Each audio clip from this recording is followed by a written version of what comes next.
college versus pro back and forth, which is, I guess, why you were picking that pros versus collegians thing for Florida relays, because it is kind of fun at this point in the season.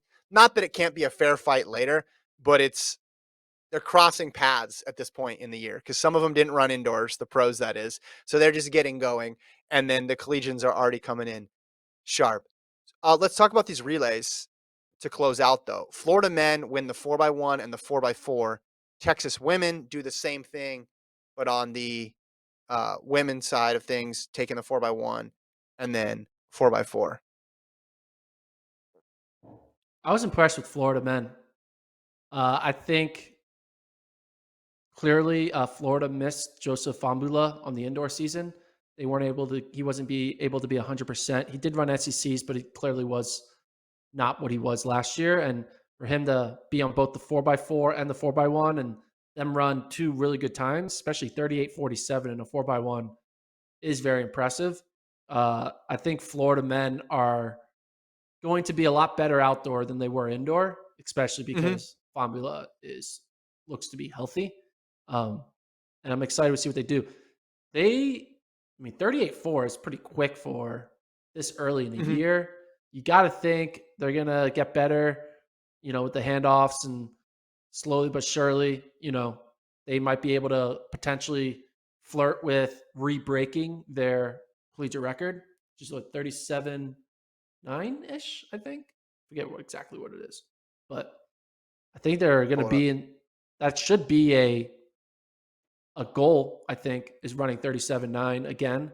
And we talk about, Elaine Thompson-Herah not being able to handle the 400. Joseph Fambula clearly can handle the 400. He's a 1-2 guy, and he's out here running like a Grant Holloway, where he's like, Yeah. all right, you need me in the short sprints? I'm the star in the short sprints, but you need me to anchor a 4x4? I got you. So they got their Mm-hmm. new Holloway to anchor 4x4s after doing a bunch of short sprints. And he's kind of built like Holloway, very, wide shouldered, you know, uh, Mm-hmm. he's like a mini Holloway in a weird way. He's the non-hurdle Holloway.